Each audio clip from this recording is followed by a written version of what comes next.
Hello dear student. तो कैसे हैं आप लोग? ये हम उम्मीद करते हैं कि आप बहुत अच्छे होंगे। आप सभी स्टूडेंट्स का एससीपी के क्रैश कोर्स के ये दूसरे सीरीज में, जिसमें हम लोग बात करने वाले हैं डिवाइसेस के बारे में और उसका एक्सप्लेनेशन के बारे में, उसमें स्वागत है। अगर आप इस वीडियो को पूरे लास्ट तक देख पाते होते हैं तो आपका जो डिवाइस के सीरीज के अंदर का जो आज का डिवाइस है वो है न्यूक्लियर पावर प्लांट या न्यूक्लियर रिएक्टर। वो आपका पूरा का पूरा क्रिस्टल क्लियर हो जाएगा। तो चलो बच्चों, शुरू से शुरू करते हैं हम लोग अपनी क्लास को। तो अपने पास जो पहला टॉपिक है वो है क्या? न्यूक्लियर रिएक्टर या नाभिकीय भट्टी। नाभिकीय भट्टी या न्यूक्लियर रिएक्टर होता क्या है? वो एक ऐसा डिवाइस है जिसकी मदद से हम लोग क्या करते होते हैं? फिजन। तो जो फिजन प्रोसेस होता है जिसमें न्यूक्लियस टूट करके छोटे छोटे न्यूक्लियस का फॉर्मेशन कर रहा होता है, उस रिएक्शन को कंट्रोल तरीका से करने के लिए हम लोग इस रिएक्टर का यूज करते होते हैं। तो न्यूक्लियर रिएक्टर का मेन काम क्या होता है? ये क्या करता होता है? फिजन प्रोसेस को कर रहा होता है। ये काम क्या करता होता है? इसका काम होता है फिजन प्रोसेस को करना। न्यूक्लियर फिजन मतलब न्यूक्लियस को तोड़ने का काम करना। Sustained and control chain reaction, इस रिएक्शन को सस्टेन यानी सिस्टमेटिक और कंट्रोल तरीका से कराने के लिए हम लोग किसका यूज करते हैं? न्यूक्लियर रिएक्टर का यूज करते होते हैं। इसको एटॉमिक पाइल भी कहते हैं बच्चों, इसको एटॉमिक पाइल भी कहा जाता है। ये जो न्यूक्लियर रिएक्टर है इससे बहुत ह्यूज अमाउंट में एनर्जी निकलता होता है और उस एनर्जी का हम लोग यूज अलग अलग तरीके से करते होते हैं। जैसे न्यूक्लियर पावर प्लांट के अंदर इस न्यूक्लियर रिएक्टर से निकलने वाले एनर्जी का यूज करते होते हैं। अब बात आती है कि सर ये न्यूक्लियर रिएक्टर में कौन कौन से चीजें हैं, कौन कौन से इक्विपमेंट है जिसका यूज हम लोग करते होते हैं। तो चलिए बच्चों समझते हैं। तो हमारे पास जो डिटेल है यहाँ पे वो क्या है? कैडमियम का रड होता है, कूलेंट होता है, कंक्रीट वॉल होता है, मॉडरेटर होता है, कोर होता है, कूलेंट होता है, कूलेंट इन होता है, कूलेंट आउट होता है, फिर टरबाइन होता है और फिर इस हिसाब से जनरेटर, और जनरेटर के हिसाब से इलेक्ट्रिसिटी को हम लोग प्रोड्यूस करते होते हैं। तो ये हुआ मोटा मोटी अपने पास एक स्ट्रक्चर जिसके थ्रू हम लोग समझ सकते हैं कि कैसे न्यूक्लियर रिएक्टर को बनाते होते हैं। अब बात आता है कि सर ये बताइए, या ये चीजें हिंदी में भी लिखा हुआ है, अगर किसी बच्चे को चाहिए तो मैं हट जा रहा हूं सामने से, आप इसका स्क्रीनशॉट खींच सकते हैं और फिर आप अपने कॉपी के अंदर बना सकते हैं। अगेन बात आता है कि सर ये जो डिवाइस है उसके अंदर जो इक्विपमेंट यूज कर रहे हैं, जो भी चीजें यूज कर रहे हैं, उसका यूज कैसे करते होते हैं, कैसे वो काम कर रहा होता है, उसके बारे में बात करते होते हैं। तो पहला जो पॉइंट है हमारे पास, वो पहला पॉइंट है फिजनेबल मटेरियल या फिर फ्यूल। भाई अगर रिएक्टर है तो उसमें जलने के लिए फ्यूल तो चाहिए होगा ना। वो फ्यूल कौन सा होगा? वो फ्यूल होगा हमारे पास यूरेनियम का आइसोटोप्स हो सकता है, थोरियम का आइसोटोप्स हो सकता है, थोरियम का आइसोटोप्स हो सकता है, प्लूटोनियम का आइसोटोप हो सकता है जैसे Pu240, Pu241। ये सारे फ्यूल्स का यूज हम लोग न्यूक्लियर रिएक्टर के अंदर करते होते हैं। मतलब क्या? अगर हिंदी के अंदर समझे तो फिजनेबल मतलब ईंधन चाहिए जो इस रिएक्टर को काम करने के लिए चालू कराए, जो इसको चालू करने के लिए जरूरत होगा। तो वो क्या होगा? ये सारे चीजें होंगे। इसको आप चाहे तो बस शॉर्ट नोट की तरह लिख करके रख सकते हैं। फिर आता है मॉडरेटर, जिसको बोलते हैं हम लोग मंदक। नाम से ही पता है, मंदक, मॉडरेटर मतलब स्लो करने वाला। अब हम जानते होते हैं कि जब भी न्यूक्लियर रिएक्शन होता है तो उसमें न्यूट्रॉन्स निकलते होते हैं, और जब बहुत ज्यादा वेलोसिटी के साथ न्यूट्रॉन निकल रहा होता है तो वो जाके दूसरे से टकराते हैं, फिर दूसरे से टकराते हैं, तो फिर से रिएक्शन एक चेन रिएक्शन में कन्वर्ट होता जाता है। और हम चाह क्या रहे हैं? हमारा ये कोशिश है कि हम उस रिएक्शन को स्लो करें। स्लो करने के लिए हम लोग क्या यूज करते होते हैं? मॉडरेटर का यूज करते होते हैं। मॉडरेटर क्या करता है? जो फास्ट मूविंग न्यूट्रॉन्स होते हैं उनको स्लो करता होता है। सर यूज किसको करते होते हैं इसके लिए? इसके लिए यूज करते होते हैं ग्रेफाइट का या D2O, जिसको हम लोग हेवी वाटर कहते हैं। यानी मंदक किसको कहते हैं? मंदक वो होता है जो क्या करता है? न्यूक्लियर रिएक्टर के अंदर न्यूक्लियर रिएक्शन को स्लो करने का काम करता होता है। जिसके लिए यूज करते होते हैं हम लोग किसका? जिसके लिए यूज करते होते हैं ग्रेफाइट का या फिर D2O का। मंदक के लिए यानी मॉडरेटर के लिए क्या होना चाहिए? गुण उसका क्या होना चाहिए? उसका जो वेट होना चाहिए वो कम होना चाहिए। फिर उसके अंदर न्यूट्रॉन को अवशोषित करना नहीं चाहिए। ये न्यूट्रॉन को क्या करे? अवशोषित नहीं करना चाहिए, बस वो स्लो करना चाहिए। अब जब ये न्यूट्रॉन से टकराए, ये मॉडरेटर जब न्यूट्रॉन से टकराए तो टकराने के बाद जो उसका कोलिजन हो रहा है, जो संघट हो रहा है, वो वैसा हो कि बस उसके वेलोसिटी को वो स्लो डाउन कर दे। अगर वेलोसिटी न्यूट्रॉन का स्लो हुआ तो क्या होगा? रिएक्शन मेरा स्लो होता चला जाएगा। फिर बात आती है कि सर अगला क्या होगा? तो अगला मेरे पास होगा कंट्रोल मटेरियल। अब ये कंट्रोल मटेरियल क्या होगा, तो कंट्रोल मटेरियल क्या करेगा, इसके लिए हम लोग यूज करते होते हैं कंट्रोल रिएक्शन को कंट्रोल करने के लिए हम लोग कंट्रोल मटेरियल का यूज करते हैं जिससे चेन रिएक्शन मेरा कंट्रोल्ड तरीका से हो और रिएक्शन स्टेबल हो। ऐसा नहीं कि कभी बहुत ज्यादा फास्ट हो जाए या कभी बहुत ज्यादा स्लो हो जाए, उसको कंट्रोल करने के लिए हम लोग यूज करते होते हैं कंट्रोल रड का। अब मटेरियल क्या होना चाहिए कंट्रोल रड के अंदर, तो number of neutrons available for fission, this material control the number of neutrons available, जो न्यूट्रॉन्स इसमें अवेलेबल है इस रिएक्शन के अंदर, न्यूक्लियर रिएक्शन के अंदर जो न्यूट्रॉन्स होते हैं उसको उसके नंबर को स्टेबल करने के लिए हम लोग यूज करते होते हैं किसका, कंट्रोल रड का यूज करते होते हैं। एग्जाम्पल क्या होता है, कैडमियम रड को इंसर्ट करते हैं, कैडमियम रड जब इस रिएक्टर के अंदर जाता है तो जो एक्स्ट्रा न्यूट्रॉन्स होते हैं उस न्यूट्रॉन्स को वो एब्जॉर्ब करके बाहर निकल जाता होता है। अगर निकल जाता है तो नंबर ऑफ न्यूट्रॉन्स जो है उसमें घट जाएगा, तो neutrons available for fission are controlled by moving the cadmium rod in और आउट। जब जरूरत है कि न्यूट्रॉन्स एक्स्ट्रा जो न्यूट्रॉन है उसको बाहर निकालना है तो कैडमियम रड को अंदर डालेंगे, वो न्यूट्रॉन्स को लेकर के बाहर निकल जाएगा और मेरा रिएक्शन स्लो हो जाएगा, कंट्रोल हो जाएगा। आया बात समझ में। फिर आता है कूलेंट। अब कूलेंट का क्या होता है काम, कूलेंट को बोलते हैं शीतलक। शीतलक क्या काम करता होता है कि जो इस प्रोसेस के अंदर जब न्यूक्लियर रिएक्शन होता है तो बहुत ह्यूज अमाउंट में एनर्जी बाहर निकलता होता है, हीट बहुत ज्यादा निकलता होता है। अब हीट को उस हीट को बाहर निकालने के लिए, वहां सिस्टम से बाहर निकालने के लिए हम लोगों को यूज करना पड़ता है किसका, कूलेंट का यूज करते हैं। कूलेंट क्या करता है, जो रिएक्टर के अंदर का हीट है उसको एब्जॉर्ब करके उसको बाहर निकाल देने का काम करता होता है। सर इसके लिए यूज किसका करते हैं, तो इसके लिए यूज करते हैं वाटर का या CO2 नाइट्रोजन का यूज करते होते हैं कूलेंट के रूप में, शीतलक के रूप में। फिर आता है प्रोटेक्टिव शील्ड। अब क्या होता है, इस न्यूक्लियर रिएक्शन के अंदर बहुत अलग अलग तरह के रेडिएशंस निकलते हैं, अल्फा रे, बीटा, गामा और अलग तरह के बहुत तरह के रेडिएशंस निकलते होते हैं।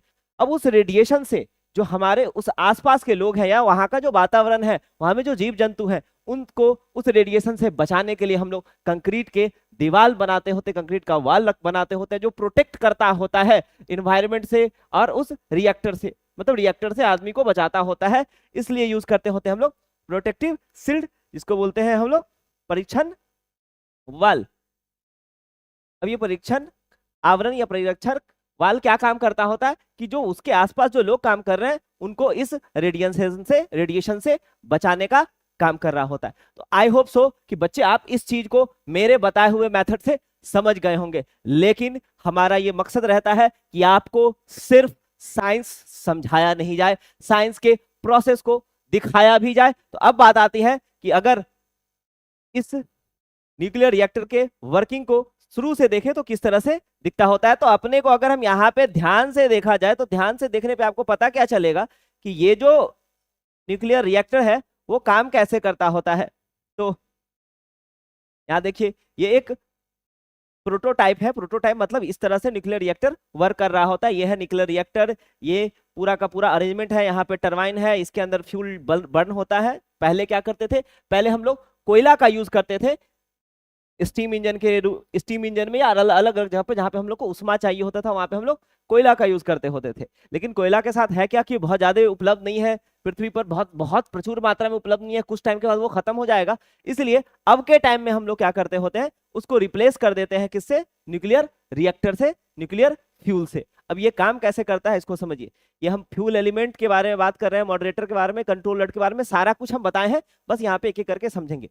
यह है मेरे पास फ्यूल एलिमेंट, आप उसको देख रहे हैं, इसका 1 सेंटीमीटर के आसपास का चौड़ाई है। इसके अंदर ये देखिए ये फिजनेबल न्यूक्लिया, जैसे यूरेनियम का आइसोटोप्स इसके अंदर मान लेते हैं डाला हुआ है। ये जो रड है वो यूरेनियम का रड है, उसका बंडल बना बना करके हम यहाँ पे रखे हुए हैं। ये जो बंडल है उस बंडल को इस रिएक्टर के अंदर इंसर्ट करते हैं, इस रिएक्टर के अंदर डाल के रखते होते हैं। इसी को बोला जाता है रिएक्टर का फ्यूल, और इसको जहां पे रखते होते हैं उसको बोलते हैं हम लोग कोर, जो चीजें हम पहले पढ़े हैं। फिर मॉडरेटर यानी मंदक क्या होता है, तो मंदक क्या होता है, जो जैसे आप यहाँ देख सकते हैं कि एक न्यूट्रॉन को अगर हम भेजते हैं किसी भी रिएक्टर के अंदर तो ये रिएक्शन कर करके बहुत सारे न्यूट्रॉन्स को बाहर निकालता होता है, जिसको बोलते हैं थर्मल न्यूट्रॉन्स।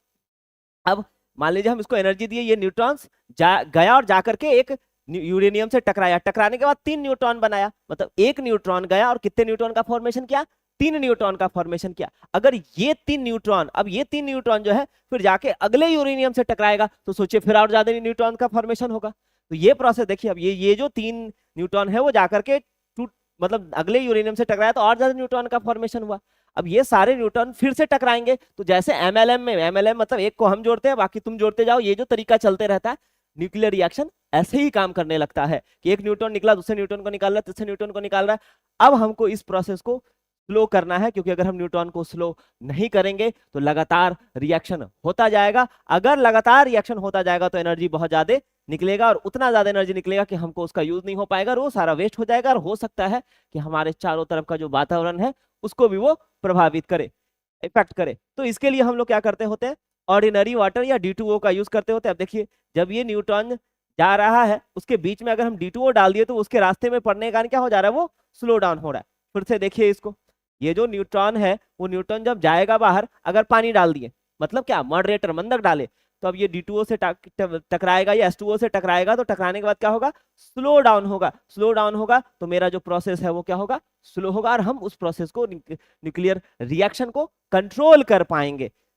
याद रखेंगे बच्चों, अगर इस वीडियो को पूरा देख लेते तो आपका पत्ता पत्ता खुल जाएगा। अब आता है कंट्रोल रड, जिसके बारे में हम पहले भी जिक्र किए हुए हैं कि कैडमियम का छड़ का यूज करते होते हैं, कैडमियम के रड का यूज करते होते हैं। वो कैडमियम का रड क्या कर रहा होता है, एक्स्ट्रा न्यूट्रॉन्स को बाहर निकालता है। जैसे यहाँ आप देख सकते हैं कि अलग अलग रिएक्शंस हो रहे हैं और न्यूट्रॉन्स निकल रहे हैं, लगातार चेन रिएक्शन हो रहा है, न्यूट्रॉन्स निकलते जा रहे हैं, जो आपको सामने दिख रहा है आपके स्क्रीन के अंदर।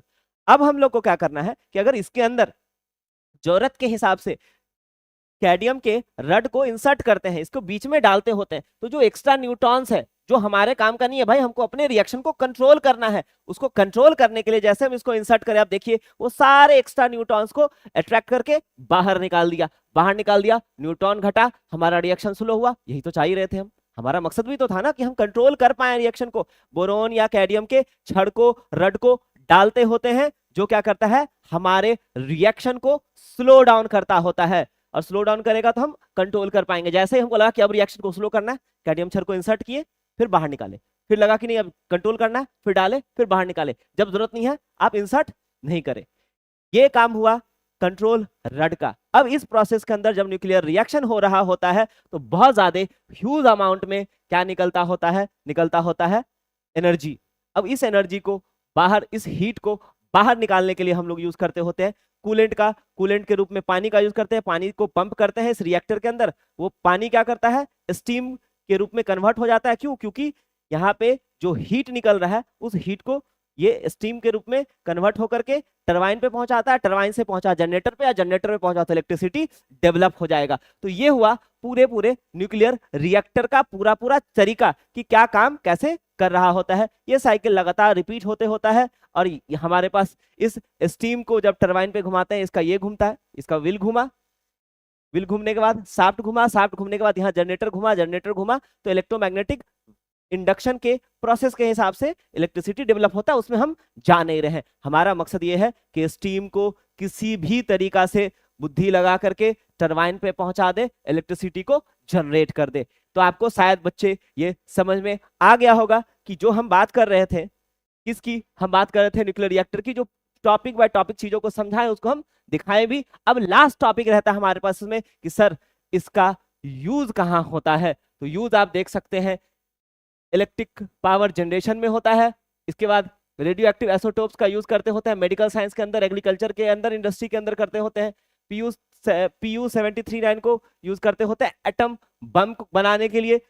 तो इस तरीका से आप देख सकते हैं कि अलग अलग मेडिकल सेक्टर में, अलग अलग क्षेत्र में इस न्यूक्लियर रिएक्टर से जो एनर्जी निकलता होता है या इस न्यूक्लियर रिएक्टर का यूज करते होते हैं। मेन काम क्या होता है, मेन काम, कंक्लूजन ये है कि इस न्यूक्लियर रिएक्टर से जो न्यूक्लियर रिएक्शन हो रहा है, फ्यूजन रिएक्शन, उस फ्यूजन रिएक्शन को कंट्रोल करते हैं। कंट्रोल करना इसलिए जरूरी है क्योंकि तब उसको हम यूज कर पाएंगे। अगर उसको कंट्रोल नहीं करेंगे तो वो यूज लायक नहीं बच पाएगा।